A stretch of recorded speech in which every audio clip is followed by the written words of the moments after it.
Good morning, everyone. We are back to the study of the book Liberation. We haven't finished the chapter last month, so we are going to just go over part of it and finish it. So Elmo, you're going to finish for us, right? Yes, I will. So if you remember last week, we started and we were unable to finish chapter 6. The title is Observations and New Discoveries. I'm going to give a quick synopsis of what we have seen so far and finish the chapter, okay? So in that chapter, as we saw in the very beginning, after Andre Luiz and Gubbio went to witness that display of the superiority of the masters of the lower zone doing their work of so-called judgment, judging individuals, in which in reality there's just make a reflection of the individuals themselves' responsibilities with the divine law, what is in their conscience, and the guilt that they have, that they keep them hostage at the hands of those individuals. And when they try to kind of read the aura of Andre Luiz and Gubbio, they didn't find anything that could make them guilty or anything like that. So after that judgment day, so to say, they were upgraded on the place that they were staying, on their cells, if you want to say it like that.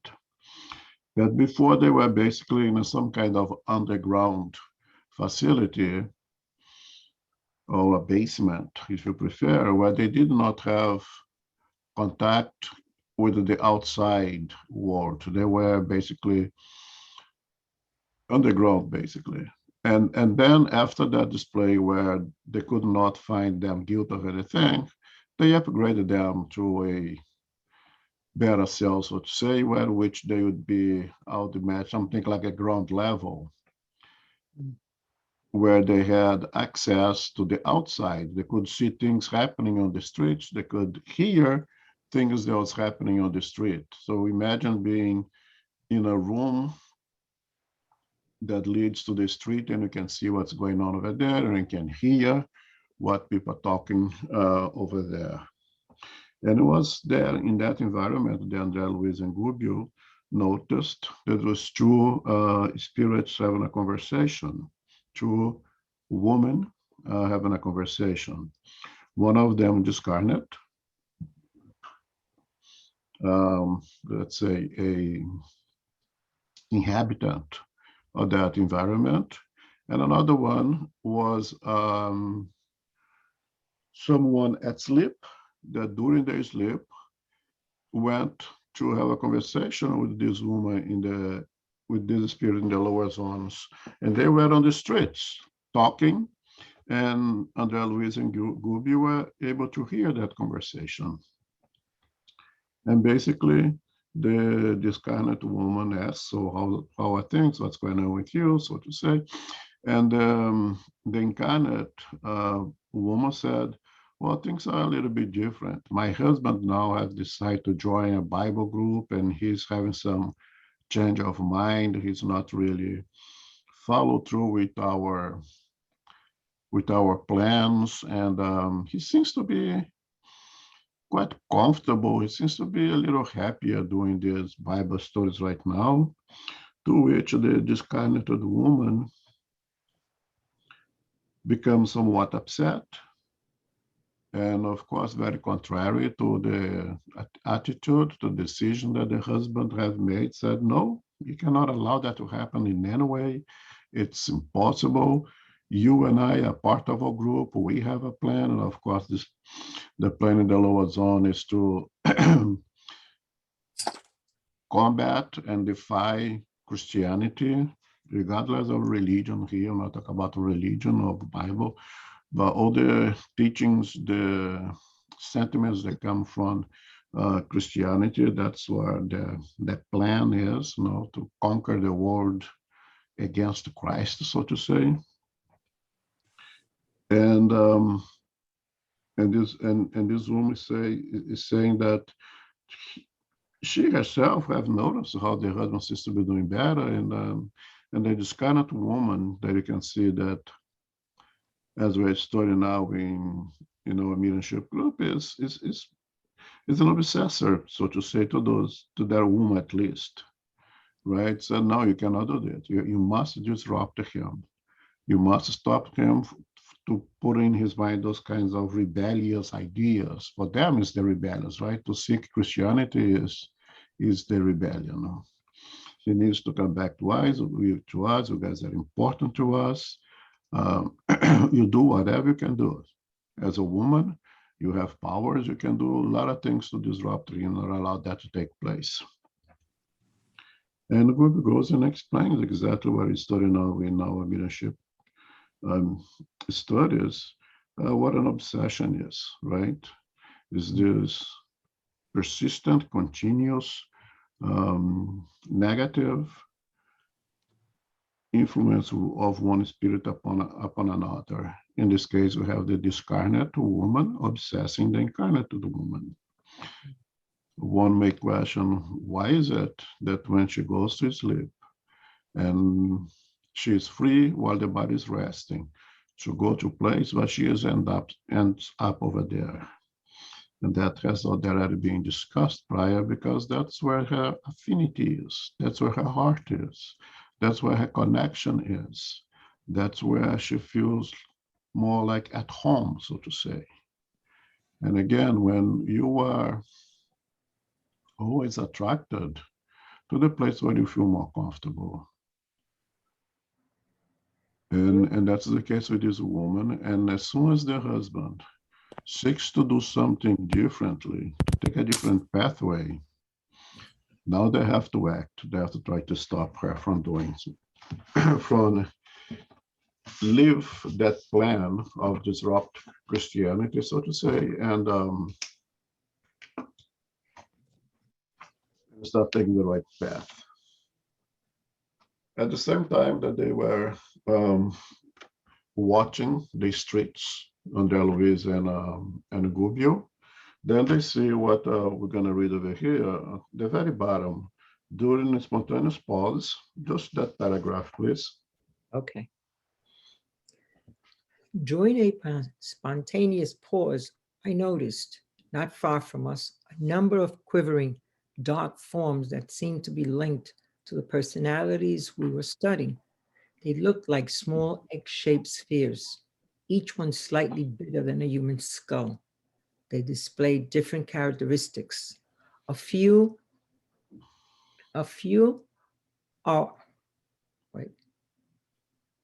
were moving under their own power like giant amoebas, living and breathing. Go ahead.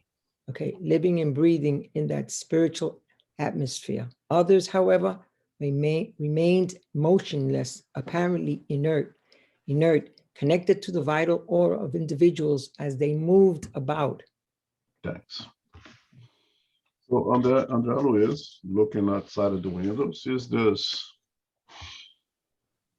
amorphic kind of things moving around. He describes look like amoebas, if you remember from our biology, those parasitic organism that has no shape, or they change the shape as they're moving around, right? But does not have a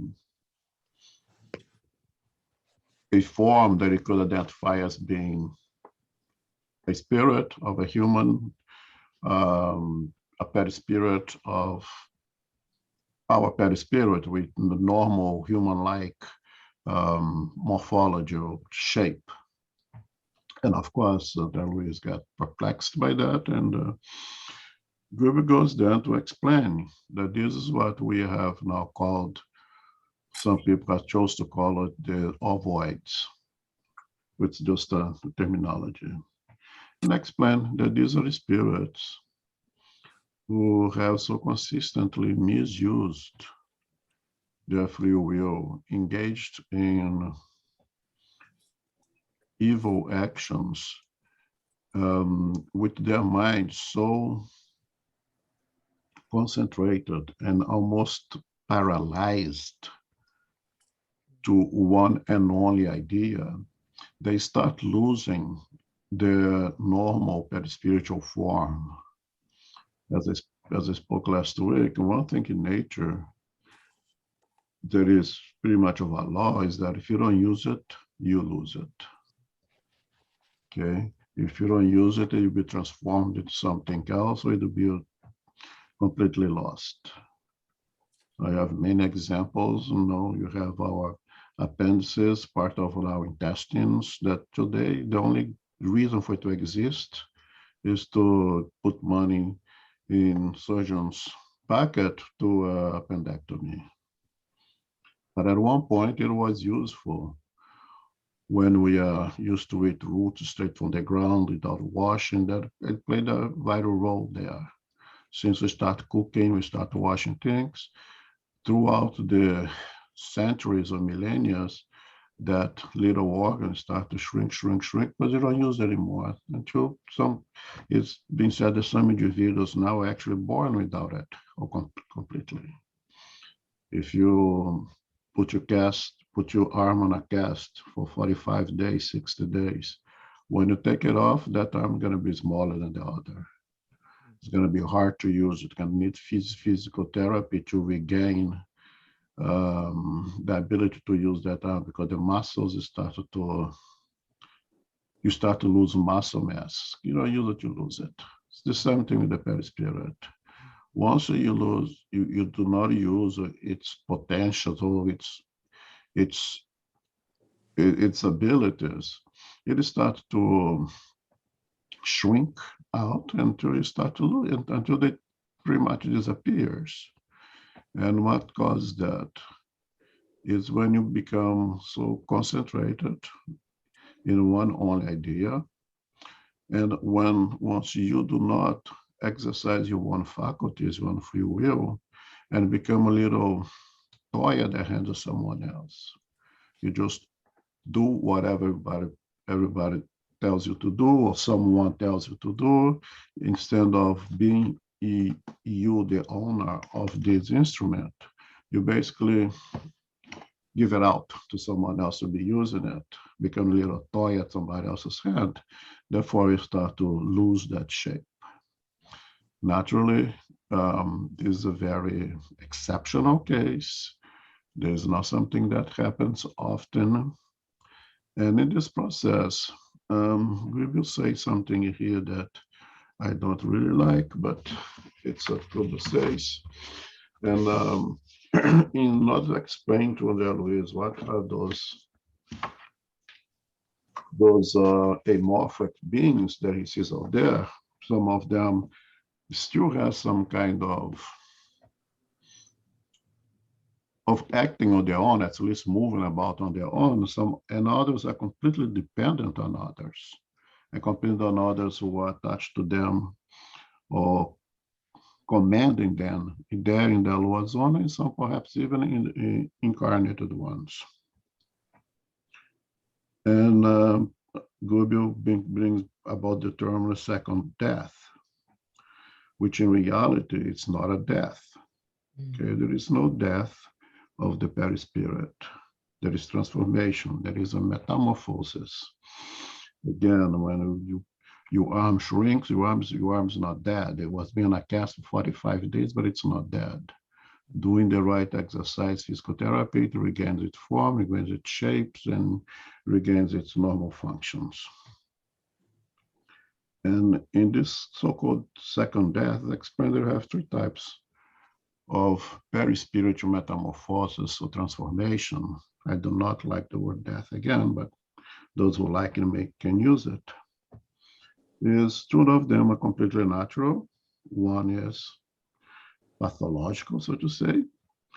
One of them is very mundane. It's happening all the time. That's when we reincarnate. We are now if you are in the spiritual world with our perispirit shaping the way we identify ourselves, male, female, whatever. We identify ourselves as a perispirit with a human shape. At the time of reincarnation, when we attach ourselves to that zygote, we start to go into a reduction, so to say, of our perispirit. Our perispirit is completely transformed. Because let's assume that I'm the spiritual world, identifying myself as Latino male, and my next reincarnation is going to be a female in Ukraine. My perispirit needs to change, needs to transform itself, needs to undergo a metamorphosis, so to say, to generate. Remember, the perispirit is the model that makes the next physical body.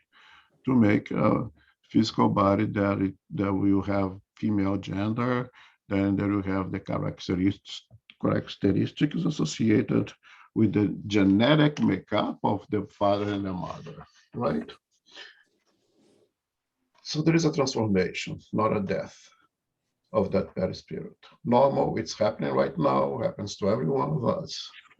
Another one that is also normal, let's say that someone evolves sufficiently to now reincarnate in a different kind of world where their physical body has a different morphology that perispirit would have to transform itself also, to be able to manipulate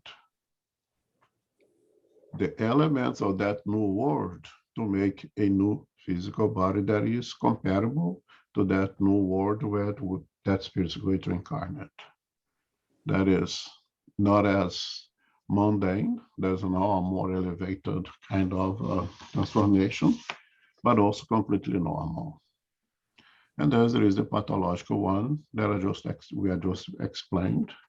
And that's when we, out of the illnesses of our soul, out of a state of rebelliousness, out of evil ideas, we reshape, we transform our perispirit in this ovoid amoeba-like shape. Okay, any questions at this point?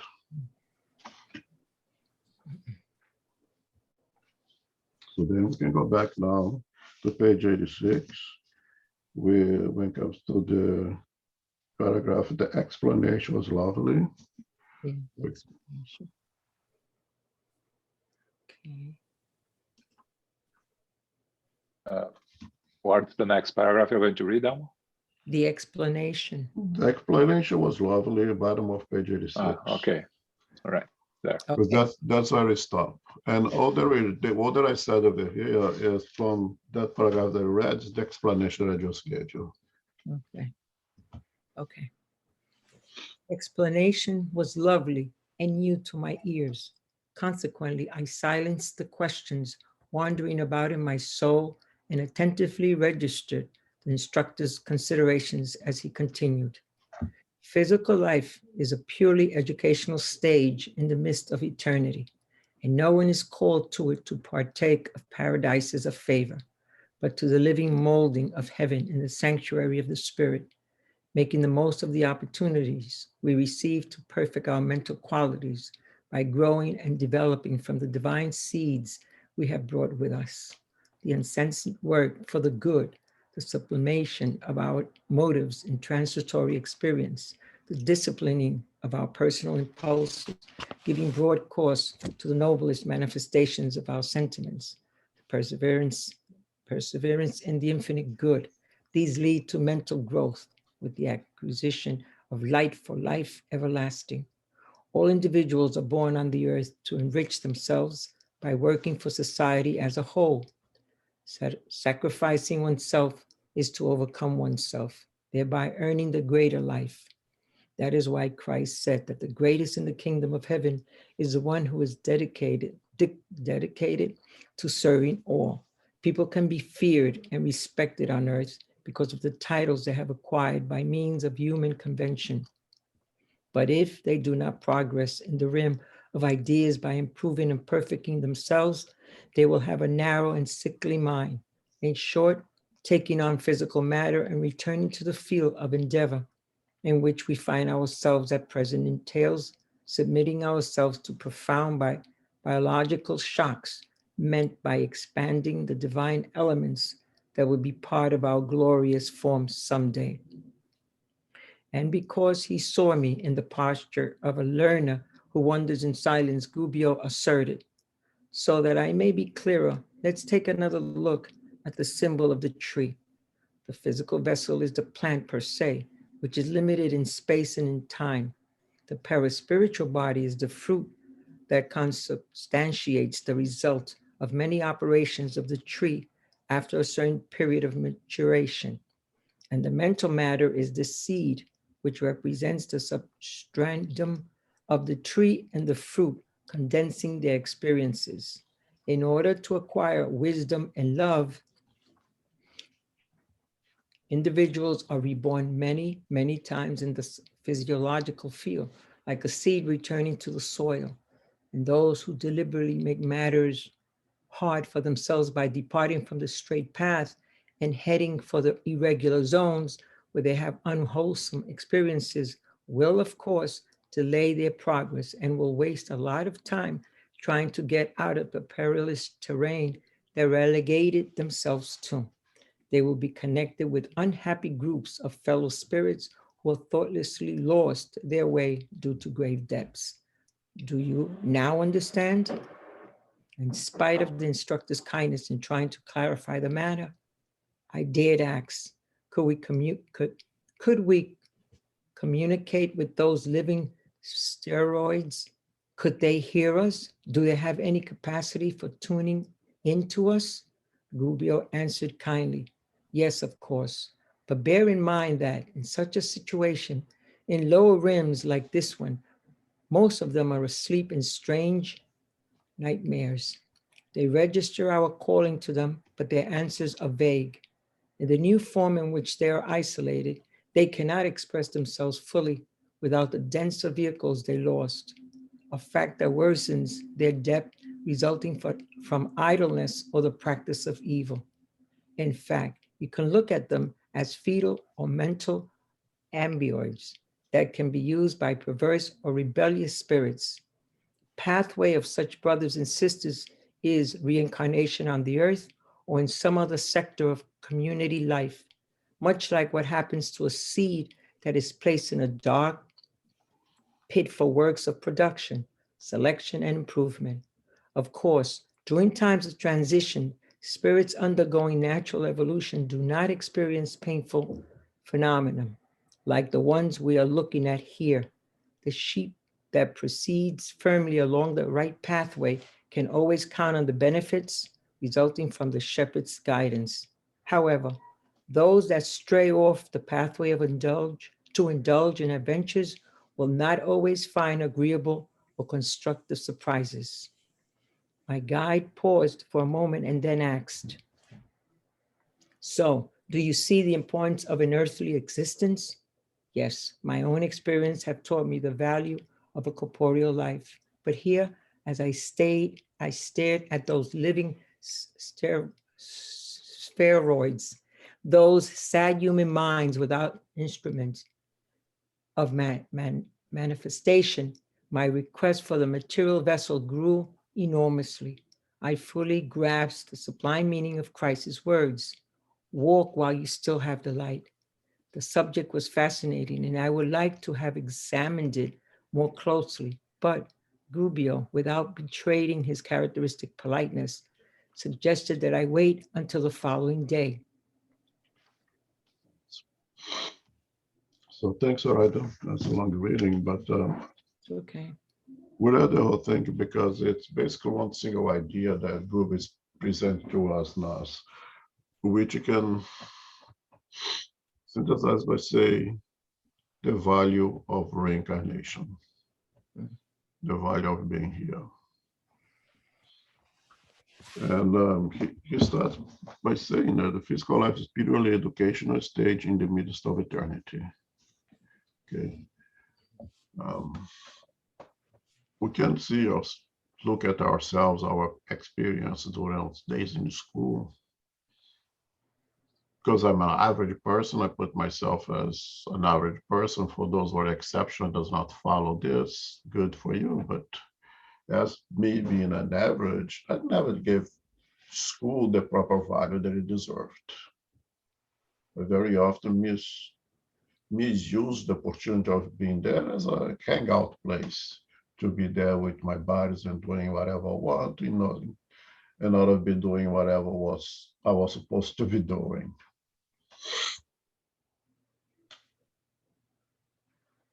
And so it is for most of us. Again, I'm a dollar bill, the average person. We does not give you our time here in this reincarnation its proper value. I often say, and I sincerely believe, that each reincarnation is not more than one day at school. You come to school, you have the opportunity to hang out with friends, and we have the opportunity to learn valuable things. You have the opportunity to catch up with the things that we miss on the previous days of school because you didn't pay attention. Now you want to catch up, so we have the opportunity to go and knock at the teacher's door and say, hey, can you explain this thing for me again? But who is doing that, right? But the opportunity is there. And that is that we can do that while it is reincarnation. And basically, Gluby is telling us here is very important. And we see those asteroids, amorphics, ovoids in the spiritual world. They are there in the spiritual world now, but the process of that metamorphosis, the process of that losing that shape, it started here with our decision makings, without choose to do in our day of school. That it's not really a place for hanging out, but it's a place of work, it's a place of learning. It doesn't mean that you don't have breaks and can enjoy a little good times with our friends the same way as in our days of school. But there is a time to study, there is a time to go to practice, there is a time to do experiments, and should value and do those things while we can. Because if we don't, we are like an arm and a cast. We waste an opportunity and start to atrophiate. And when we have our time of freedom to do things constructive, you make choices to go and stay with those who are just like us or even below us. Now, how can I learn for someone who knows just as much as I know, or knows even less? In order for me to grow, I need to seek someone who knows more, can guide me, can protect, can illuminate my pathway for me. And if you make those decisions of to be, as Google puts it, to be connected with unhappy groups of fellow spirits who have thoughtlessly lost their way to grave debits. So if we make a choice to be with those group of spirits, we belong there. We are one of them.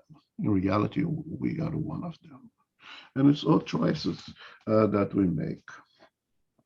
So that process of this metamorphosis of becoming a morphic, an ovoid, it starts with decisions, actions that we make while in the incarnated world.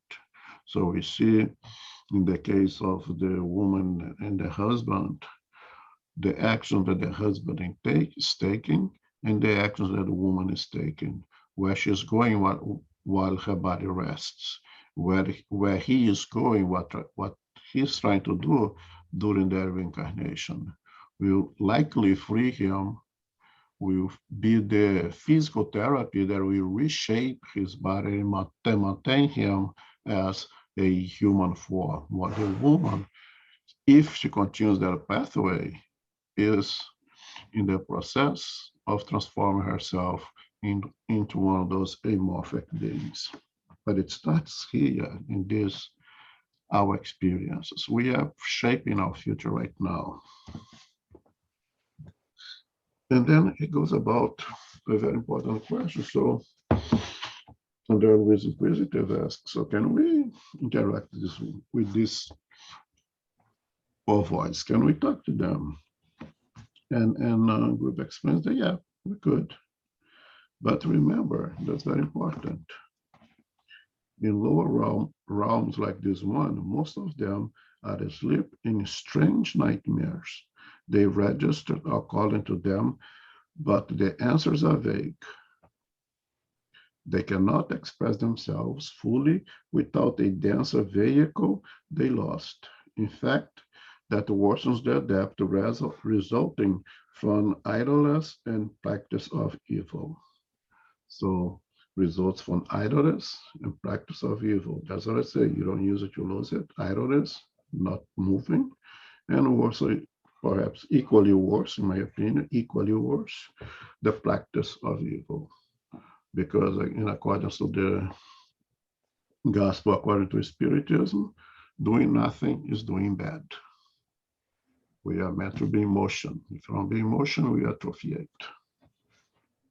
And here, I can infer, I think anyone could, the value of mediumship once again. It says right here that they cannot really register the contact with all the spirits in the spiritual world because they need the denser vehicle they lost. Now, during a mediumship, that spirit has an opportunity to be associated with a dense vehicle or a physical body of a medium. And that will at least have a catalytic effect in assistance of those spirits.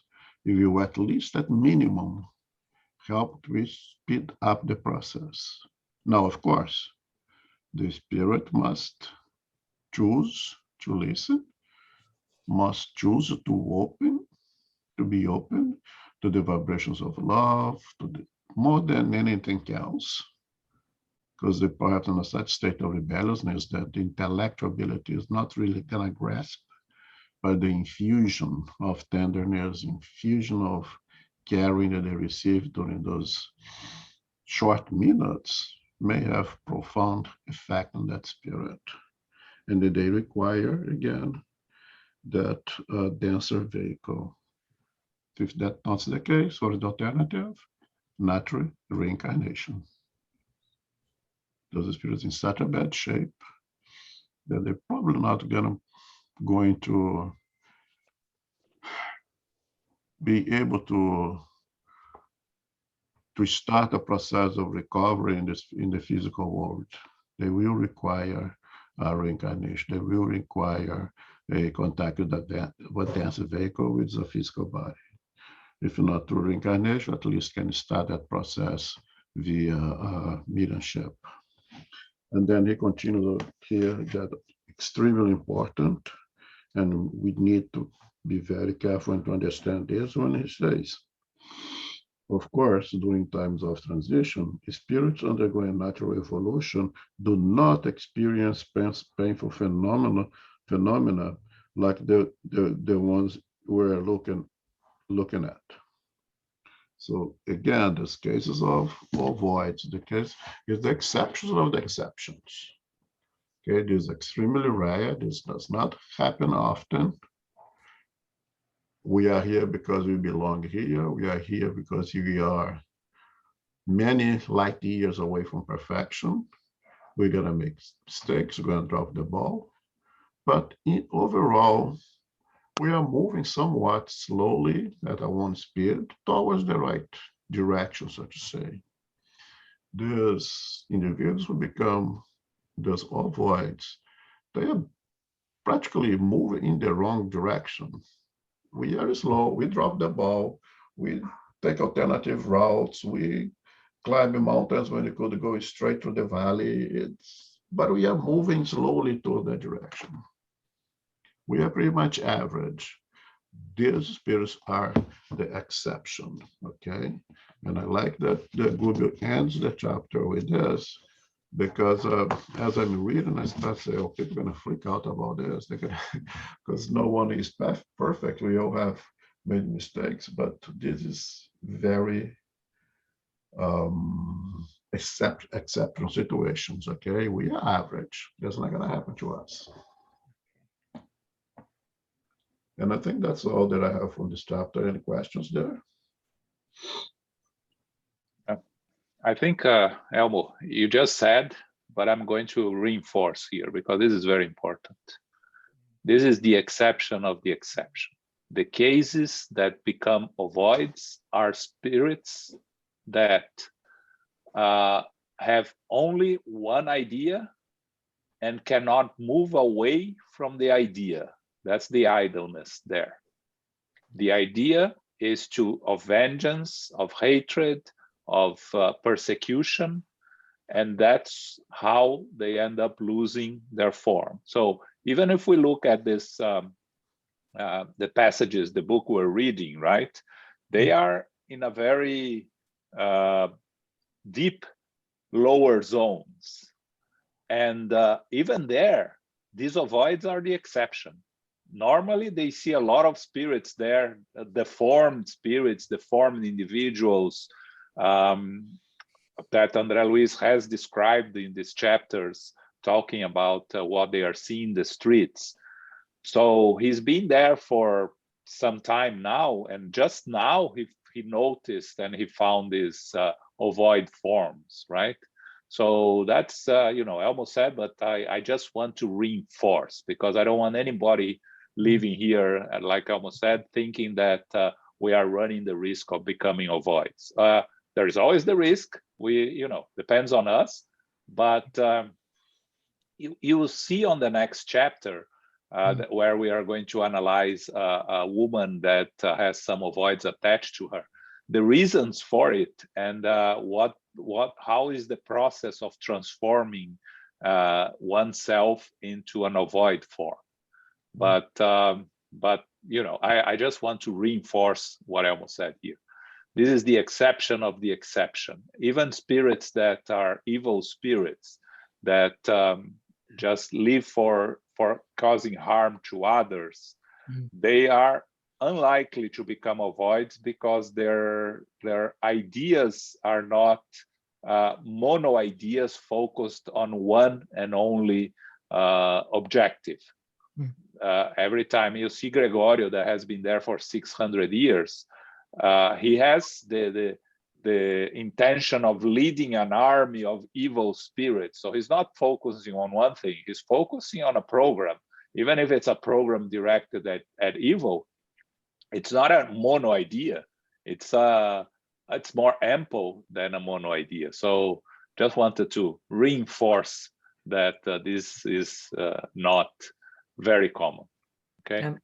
I'm really glad that you did, because while I was reading it, I felt it. I said, my goodness, I hope it's not us, but I'm glad you explained it. Thank you. And Elmo.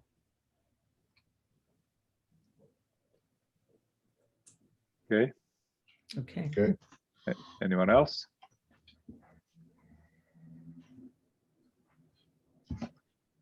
Okay, so we're going to start this chapter 7, which is called A Painful Sight, which I gave you a little bit of idea what's going to happen here. So let's see how far can we go with it. Okay. Chapter 7, A Painful Sight. In the morning, a sour-looking emissary from the priest Gregorio notified us that we could enjoy some freedom until the first hours of the afternoon, when Gregorio would meet with us for a private conversation. We left the cubicle feeling sincerely relieved. The night had been quite troubling, at least for me, because I had not been able to rest at all. Not only had the outside noises been ongoing and disagreeable, but the atmosphere had also been heavy and suffocating. The imbalanced conversations in the environment struck and troubled me. Rubio invited us for a little instructive walk, assuring me kindly, Andre, let's see if we can make use of a few minutes to study the ovoids. Elio and I gladly went with him. The street was packed with individuals displaying abnormalities. Cripples of all kinds, mentally impaired spirits with various features, and men and women with tormented faces were coming and going. They were perfect examples of mental alienation, except for a few who glared at us suspiciously and cruelly with a manifest expression of evil. Most of them, in my opinion, seemed somewhere between ignorance and primitivism, between amnesia and despair. Many displayed anger at our calmness. Due to the widespread disrepair and debris, I concluded that the collective effort of maintenance lacked any sort of methodical service regarding the matter on that plane. Idle talk was the dominant trait. The instructor told us most surely that, generally speaking, lost minds struggle with fixated, implacable, and obsessing ideas, that they take a long time to readjust. Debased by their own actions, they lose the notion of good taste, constructive comfort, and sanctifying beauty, and they wind up in deplorable slovenliness. In fact, the scene left much to be desired as far as order was concerned. The buildings, except for the palaces in the government square, where we could see the activities of a large number of slaves, looked completely run down. The walls, coated with a substance that looked like slime, were not only repugnant to look at, but also fetid. Everywhere the vegetation was scarce and withered. Human cries, the result of suffering and unconsciousness, were frequent, provoking our sincere pity. If the unhappy passerbys had been few enough in number, one might consider offering methodical personal assistance. But what can one say about a whole city inhabited by obvious lunatics? In a hive of that sort, mightn't the healthy person who tried to offer help to the spirit as a whole be regarded by them as the one who was actually crazy?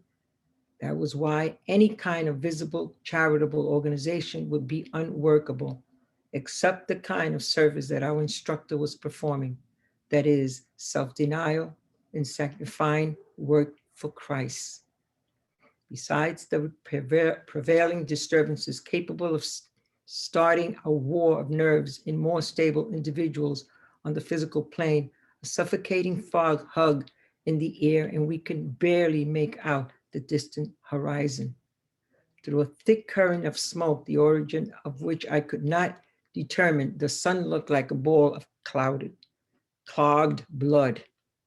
Elio tried hard to inject the little humor and acts if hell might be an asylum of vast proportions as this, to which our guide nodded and said that ordinary individuals had only a faint idea of the importance of mental creations in their lives. Gubbio explained that the mind studies, designs, determines, and materializes its own desires in the matter that surrounds it. And that matter which molds its impulses is continuously formed by the countless inferior lives undergoing the process of evolution in the scenes of the infinite universe. Thanks. You're welcome. So they were told that they had some freedom in the morning until they were going to meet Gregorio again for a private conversation in the afternoon. So we still have some time to explore the place that they are.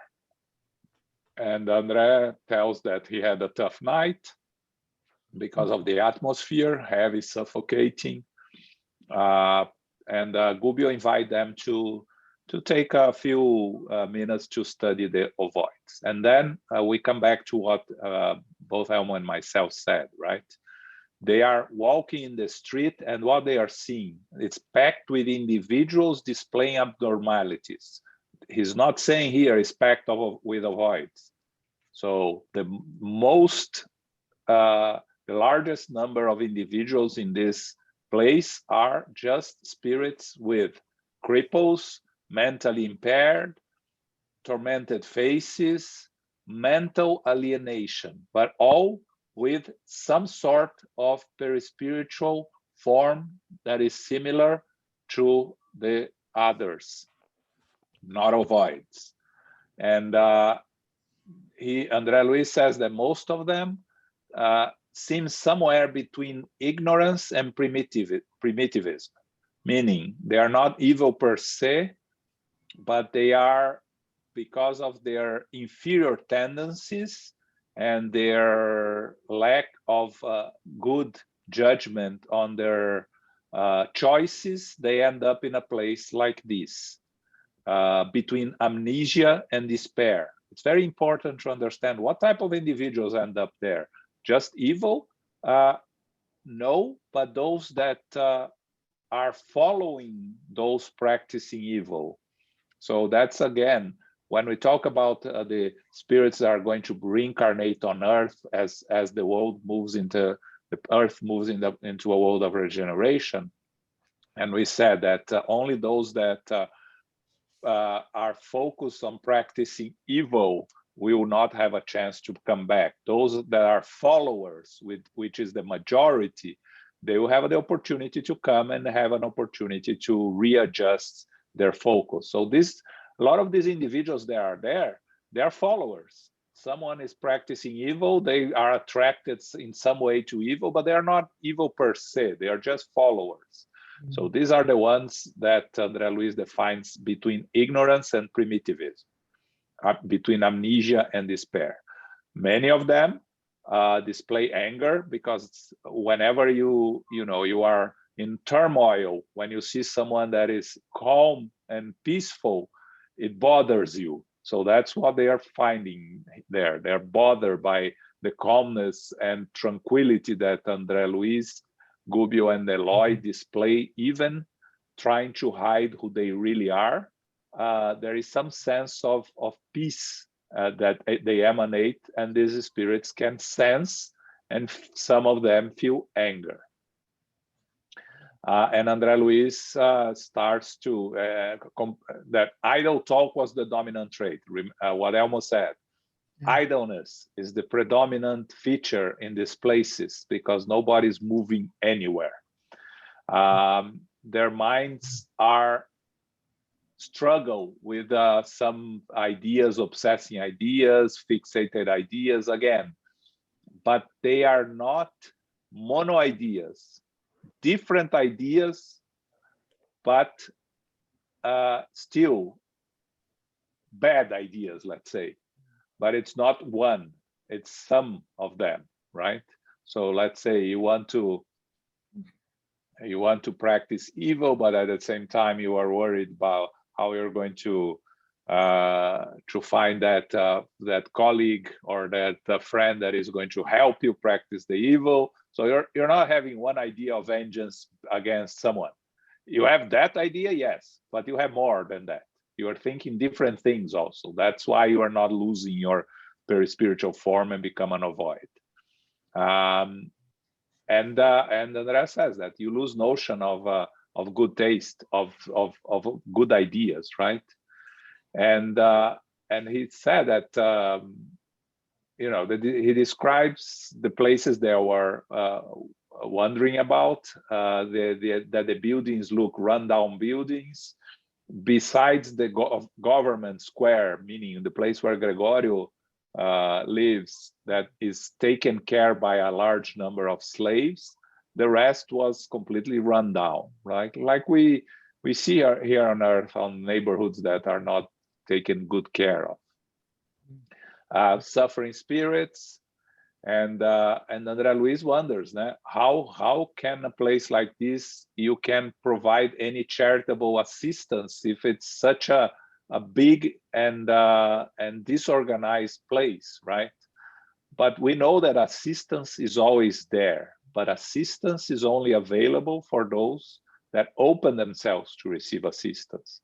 So every moment, spirits are being rescued from these places by spiritual teams of assistance that are wandering about. But because there is such a large number of unbalanced spirits, the effort is not seen by Andre Luiz there because, you know, you have very few cases of rescue of spirits that are ready to be rescued amongst a vast number of spirits that are not ready to be rescued. Eloy wonders if this is, you know, what hell looks like.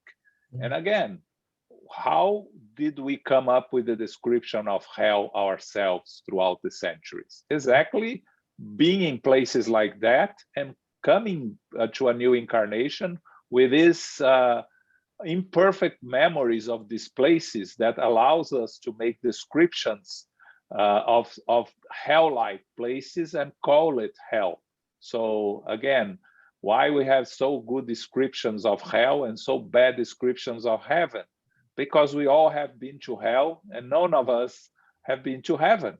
So how can we describe something we never seen? But we can describe something that we've been seeing, and we bring the traumas and the experiences of places like that.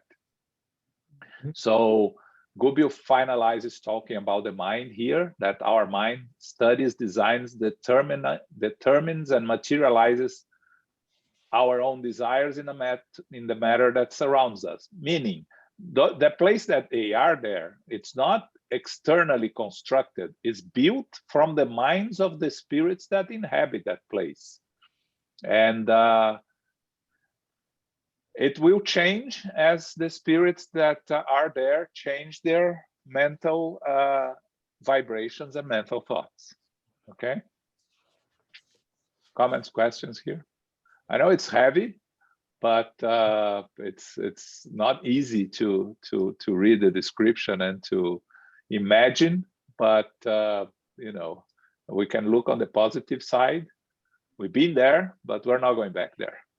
None of us here is going back there. We're going to organize places like No Solar or similar, or spiritual houses of assistance, because you know, even if we are look at ourselves and think that we are not successful in our challenges, in overcoming our challenges, we're making an effort. The simple fact that we are here talking and studying and trying to learn means that we are making an effort. And whenever we are making an effort, we are moving. Like I almost said in the first, if we don't move, that's where we become problematic. But we're moving here. Maybe we're not moving in the speed that we could, but we are moving in the speed that you know, it's what we are able to do at the moment. So let us look at this and study this with a relief in our hearts that we are making an effort here.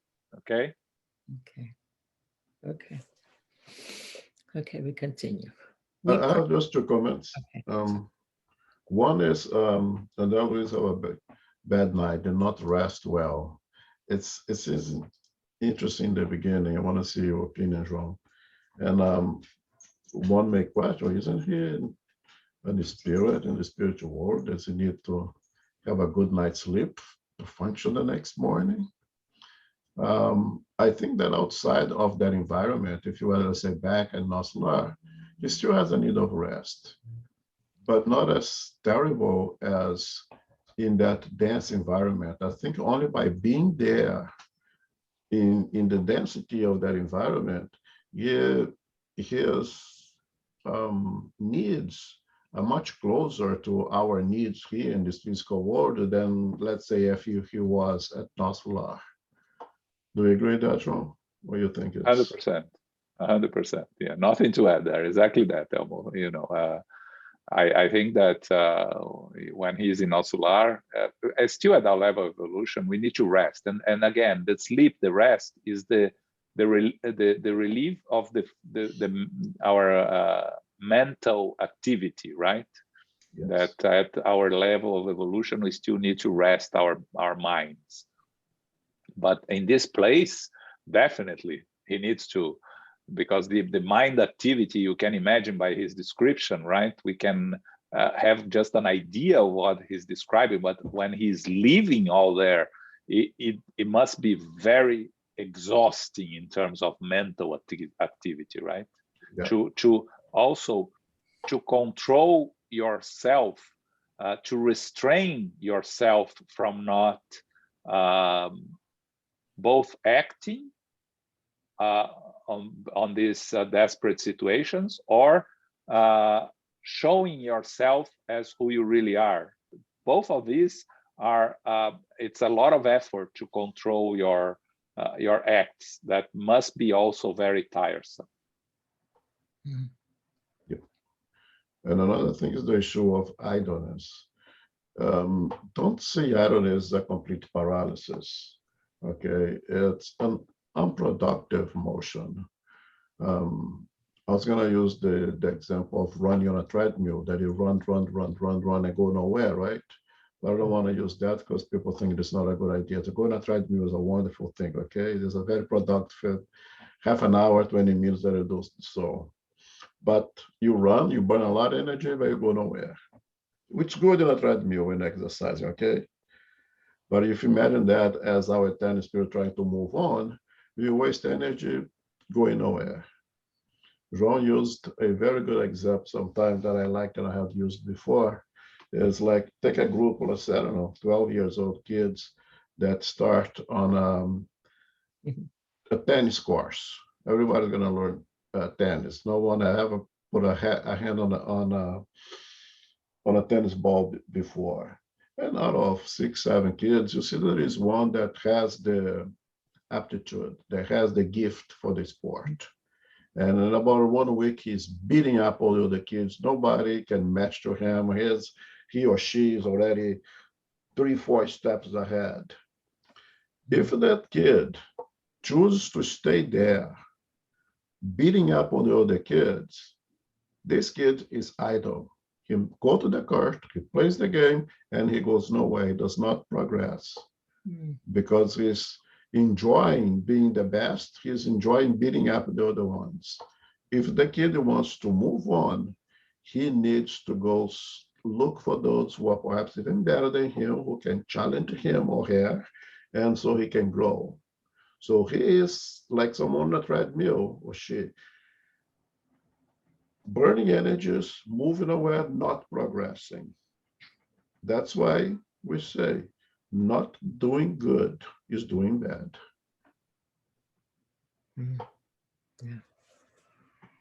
Yeah, and if we think of just on Elmo's example, right?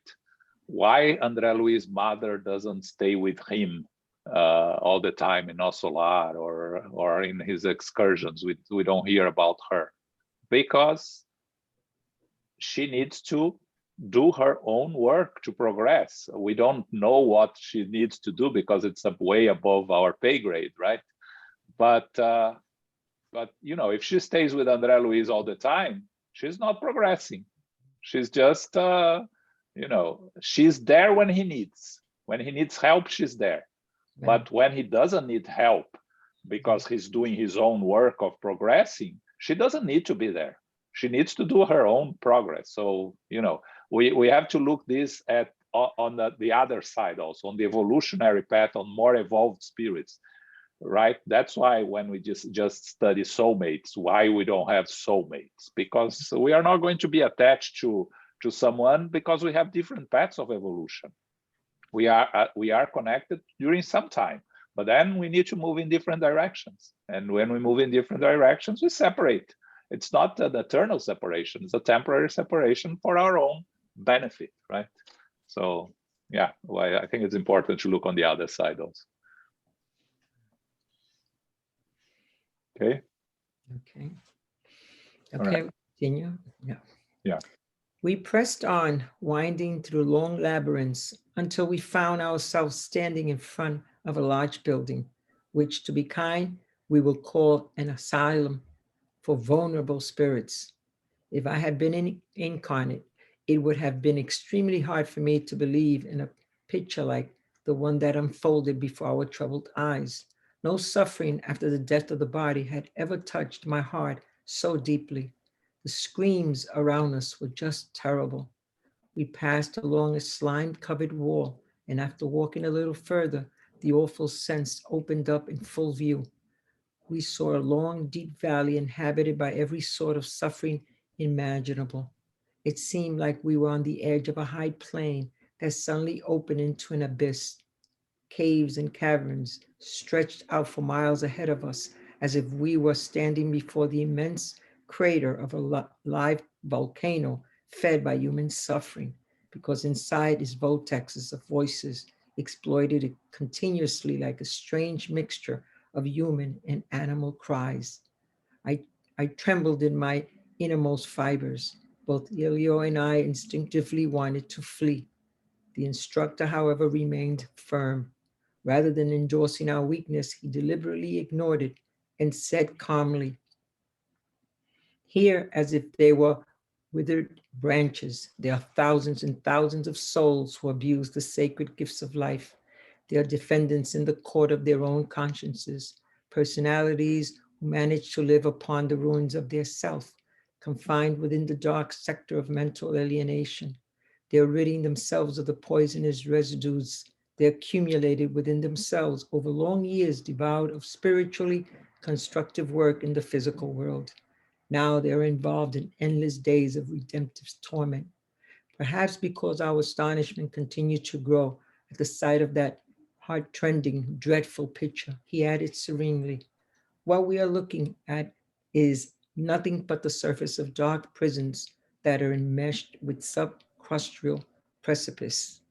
But isn't there recourse for such vicissitude? Asked Elio, winding his hands. Gubbio thought for a few moments and continued in a grave tone. When we find a single dead body, it is easy to give it a proper burial. But if there are multitudes of corpses, there is nothing to do but throw them in a ditch. All spirits are reborn in the physical realm to destroy the idols of lies and darkness, and to enthrone within themselves the principles of victorious sublimation for eternity. If they are not on the simple evolutionary road, however, in the demonstrations of a higher order, which are their responsibility, they prefer in most cases to love death in idleness, in the injurious ignorance, or in disguised crime, neglecting the glorious immortality that is theirs to achieve. Instead of constructing a sanctifying destiny with the infinite future in mind, they neglect opportunities for growth, run from the healthy learning experience, and bring clamorous depths upon themselves, thereby delaying the work of spiritual growth. If they themselves, owners of the precious gifts of intelligence, with a whole heritage of the precious gifts, whole heritage of religious revelations at hand to solve the problems of the soul, willingly entrust themselves to such a delay, what can we do but follow the lines of patience by which the influence of our benefactors is relegated? Yes, this landscape is heart-rending and disturbing, but it is both comprehensible and necessary. I asked him if in those purgatorial places there mightn't be any friendly companions with the mission of consolation, to which the instructor responded in the affirmative.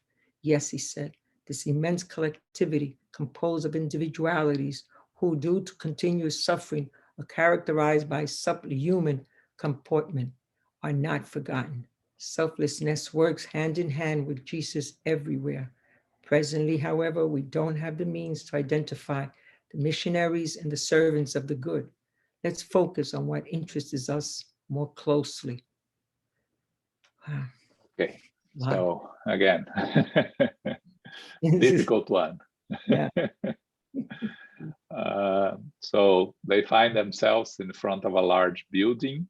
Andre Luiz says that it would be very hard if he was incarnate to be very hard for him to believe in a picture like that. So he can only imagine. And then he describes what he saw: a deep valley inhabited by every sort of suffering imaginable. They were on the edge of a high plain that suddenly opened into an abyss. When I was reading this, it reminded me of the movie What Dreams May Come. if you remember, I know it's been a long time, but it is Robin Williams movie that Yes. he dies, and actually his children die, and his wife commits suicide, and he, at a certain point, he's there in the spiritual world, and he sees this place where there are millions of spirits. You see only the heads in the slime, something like that. It reminded me of that scene. I think that scene describes exactly what Andre Luiz is describing here. It's been some time since I saw it, but I never forgot that scene. That movie represents in some way very well what is the lower zones and these difficult places that we find in the lower zones. It has some liberty. It takes some liberties on the happy places. It's not really a very well description of the happy places, but when it talks about the lower zones, I think the description is somewhat similar in a creepy way, unfortunately. Yeah. One thing that's interesting here, right? Both Eloy and I wanted to flee. And that's a reaction, natural reaction of facing the unexpected and facing a challenge. And what does Gubbio do? Ignore them. Deliberately ignore and continues. And that's important for us, a lesson for us, because sometimes we are trying to, we face situations in life that we want to run away, when the best choice is to stay and face the challenge. And especially if we are, with those around us, sometimes we need to force them to face the challenge with us, because it's important. It's a learning experience. Don't run away from learning experiences, even if they're painful. And that's what Gubbio is doing here, ignoring them to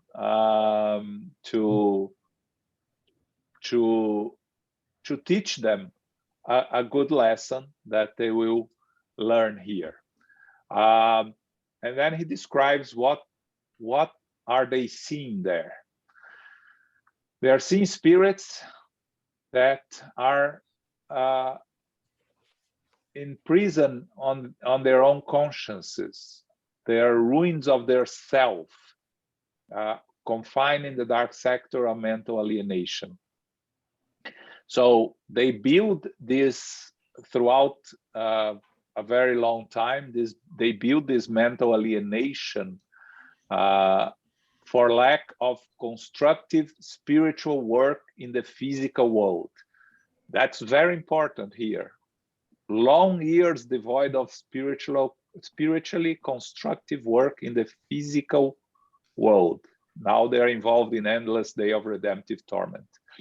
So the opportunities of evolving spiritually in the physical world, truly evolving, committing ourselves to understand our spiritual nature, that we have opportunities anywhere we are incarnated on this planet, right? Even in the primitive tribes that we find, there is an opportunity of a spiritual growth. Any religion that we are loosely affiliated, we don't need to be even strongly affiliated, loosely affiliated will give us an opportunity to spiritually evolve if we make the effort. Those that are there ignored those opportunities. It's not that they used it for wrong purposes. Again, Gregorio did, and Gregorio is there. He's talking about the spirits that they find in this place. They spend long years devoid of any spiritually constructive work, focusing only on matter, on material life, and not, because even if you are a good person in terms of not having any spiritual beliefs, but you led a good life, you are not going to end up in a place like this, because you are going to receive the assistance for the merit of your work. So Eloy then asks, is there any help and assistance? And I think that Gubbio gives a very good explanation here, right? When you find a single dead body, you can give a proper burial. But if there are multitudes of corpses, you can only throw them into a ditch. You cannot do individual burials when you have thousands of corpses, right? So they are placed together in this place. Why they're placed together in this place? Someone placed them there? No, they placed themselves there by their own mental vibrations and their own lack of spiritual progress. They prefer to love death in idleness, in injurious ignorance, or in disguised crime, neglecting the glorious immortality that is theirs to achieve. It's achievable by any of us that want to achieve the glorious immortality. What is the glorious immortality? Is our understanding of our spiritual nature, of being eternal souls, and understanding that every step we make here, we take here, it's a step on our eternal journey of spiritual growth. So these spirits, they are neglecting it. And because they neglected it, they find themselves in these difficult places.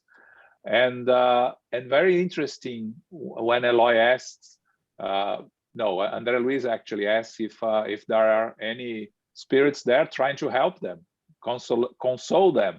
And Gubbio says, yes, they are never forgotten. Selflessness works hand in hand with Jesus everywhere. So in this place, there are spirits that are there to help and assist them. But Gubbio says, we don't have the means to identify the missionaries and servants of the good. Why is that? That's a very interesting phrase, right? Why can't they identify? Aren't they at a more evolved level? Because to work in this place with this type of spirits, you need much more evolved spirits that are able to deal with these very, very difficult situations and not being affected by it, right?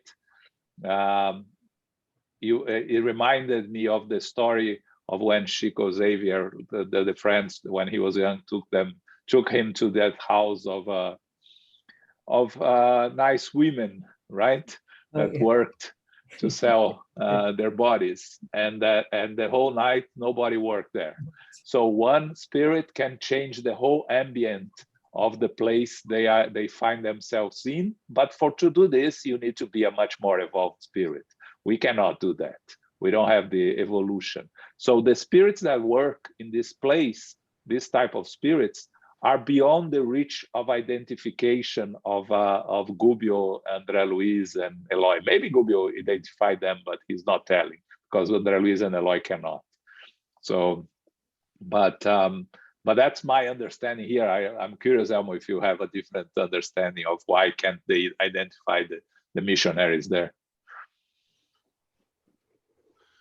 I agree to that. Perhaps Gubbio can see them by just being one of them, or perhaps because they are. Remember when they went to the lower zone, they had to somewhat alter a little bit of their own perispirit to be a little bit more like everyone in there. So they have kind of dimmed their own lights. Remember that? Yeah. Yeah. So in the other book. So, yeah, the missionaries. Yeah, so that has to be the same case here now, where they are right now, right? And I wonder if that plays an effect of not being able to see our higher spirits because of it. Or because they are such a higher spirits, because imagine to be in a place like that, work in that situation, you have to be very well prepared. It's not for everyone. That's one of the things that I always say. I mean, in order for you to help someone, you have to be well prepared. You know, if you, let's say, help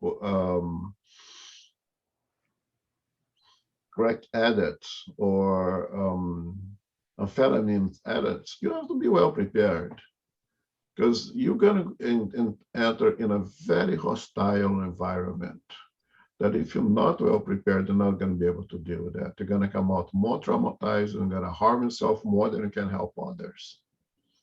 So perhaps the Spirit is so well prepared that they are above of the abilities of Andre Luiz and Eloy to see them. But I agree, I think probably you could see them.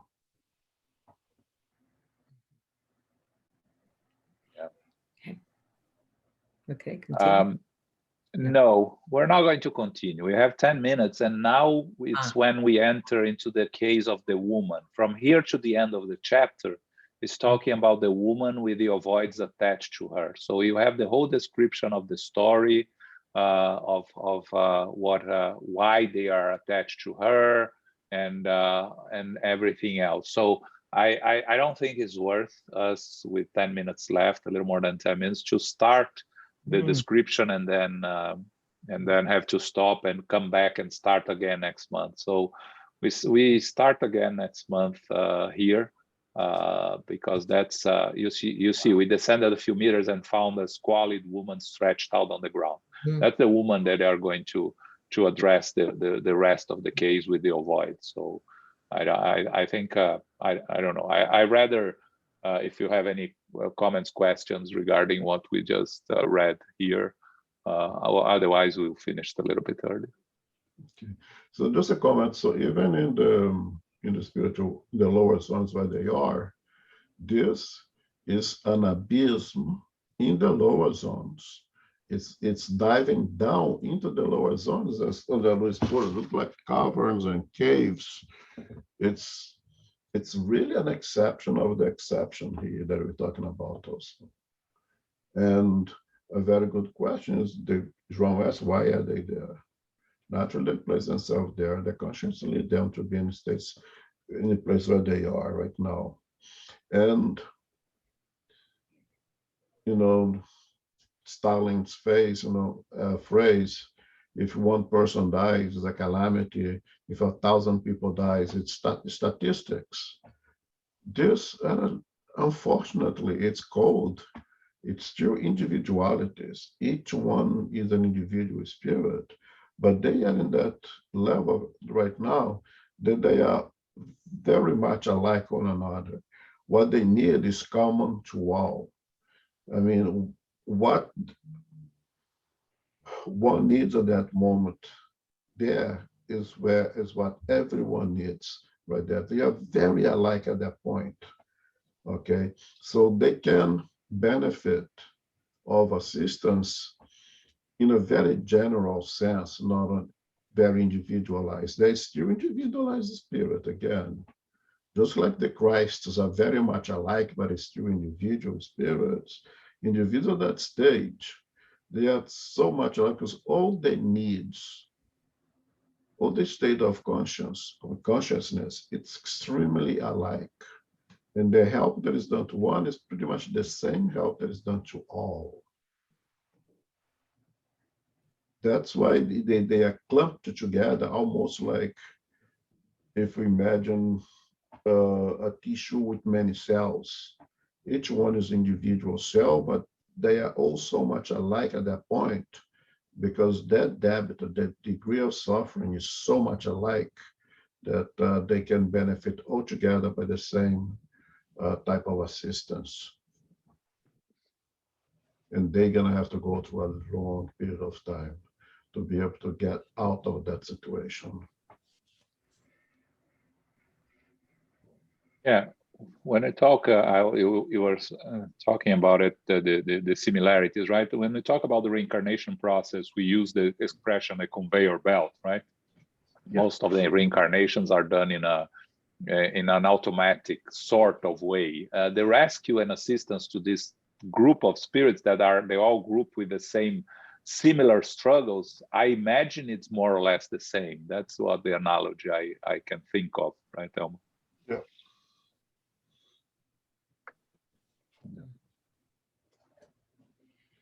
Okay. Any additional questions here? Yes, Carol. Yes, generally, would the individuals or the spirits who are going to be assisting, would they be in a way just volunteering, or would they be assigned from higher spirits to assist in with the ovoids, etc.? Thank you. I imagine it's a combination, Carol. So you have the volunteers with the more elevated spirits. They're volunteer because that's the type of work they like to do and they used to do. Remember, you know, the spiritual world, there is a million different things to do. So like here, you can choose your profession. There, you can choose what suits you better and is going to help you on your evolutionary path. And once you have these let's say team leaders, they are going to assemble a group of spirits that is going to assist them. They are in need of learning how to deal, like Gubbio is taking Andre Luiz and Eloy there to specific cases. There are other Andre Luizes and Eloys that are going to be part of the team that is going to help and assist. But again, only those that are ready and prepared. Let's say, you know, Elmo can explain better how the process works in the medical field, right? In the beginning, you have those that are learning there, and then after they're learning, they are starting to work in the very simple tasks of assisting. I'm sure that there are many that have bad reactions to what they see, but they are forced to stay. You know, I started the analogy, but I asked Elmo to continue with it in the sense of how these people are, you know, how these students get integrated into the medical system. Let's imagine an example that any one of us wants to be a volunteers on this project, Doctors Without a Border, right? And when you walk over there into the building and say, I want to volunteer, go and help in this project. The first thing I'm gonna ask is, you know, how can you help? And you say, well, I can assist in surgeries because I have this experience. The other one and say, oh, I've been a nurse for 15 years. I can function as a nurse. So they would want to say, oh, I'm very good at speaking with people. I can be with the mothers when the surgery is going on. I can console the ones that cannot help. Each one is able to do something in the same project, many different functions, right? Now, during that project, a leader may say, oh, I haven't noticed that you are this good at this and that. I'm going to place you here doing this and that. And you take that position. Because when you put yourself in a position of being a volunteer, you're not going to really be choosing, I'll go to do this. No, so no, but I don't need you to do this. I need somebody to do that. Can you do that? Oh yeah, I can do that also. Well, no, that I cannot do it. So when you put yourself in a position of volunteer, you're there to help. But of course, you have to help in accordance to your abilities. You know, the Doctors Without Borders, they perform surgery, but only the surgeons can operate. But the surgeon needs assistance, the social workers, they have people to talk to the patients, to the parents, this is a whole group of things that one can do, and each one you do in accordance to his or her ability. But I think in this specific case, as I mentioned, I imagine that it's for spirits very well prepared and qualified to do this kind of work because it can be extremely traumatizing. Thank you, Elmo. Thank you, John. Most appreciated. Sure. Yeah, but you know, I'm just going back to what Gubbio, ignoring Andre Luiz and Eloy's desire to flee. You know, the spirits that are brought to work there, their first time they are there, probably they are going to to ask themselves, why did I decide this? What am I doing here? But you know, it's your choice. You learn and you get used to it, right? Like, you know, I imagine first time you saw surgery up and live in person, almost it was not a very pleasant experience. And then you start getting used to it, and now you're, you know, it doesn't affect you anymore, right? I forget about the first time there was witness people, the phlebotomy, people drawing blood, and they have to stop taking care of a patient, take care of me. They're almost fainted. And it's a true story.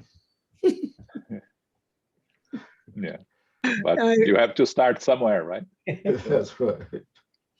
I was actually a volunteer in a state mental institution on the weekends. And at first, I mean, the first time was just like, get me out of here. But then I said, okay, give it another try, keep going, and have a buddy, have a friend also volunteer with me. And actually that helped. I mean, just continuing to go, continuing to try, and not fleeing. And it was a challenge. It was a challenge, but it worked out. Anyway. Yeah, a lot of children, when you take the first day of school, they cry and they don't want to stay at school, right? Do you allow them to go back home with you, or you force them to stay, right? We are all children learning in this process, right? Yeah. Okay. So we're going to stop here.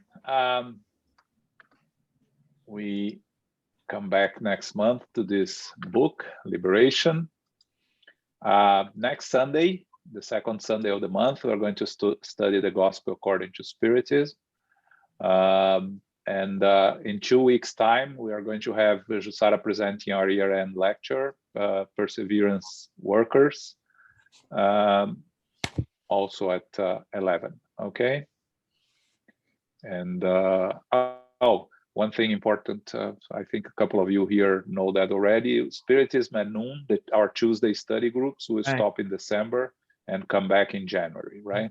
Yes. So we won't have our Tuesday Spiritism at Noon studies in December, okay? Carol, you doing our final prayer? Sure. Thank you, John. Thank you, Elmo and Sarita and everyone. Yeah. Infinite Creator, Supreme Intelligence and First Cause, we are grateful today to be together for our study of the book Liberation.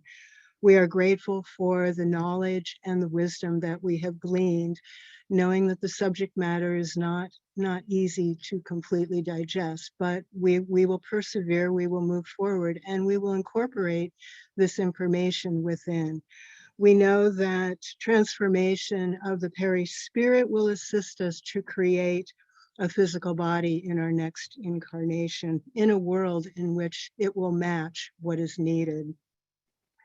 We must remind ourselves that time is of the essence every day. Use our time wisely, for we are creating our future each and every day.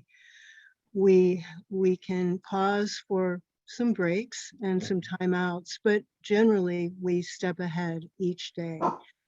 May we receive the love, light, and blessings of our spiritual benefactors guiding us today, helping us to receive this wisdom and this knowledge.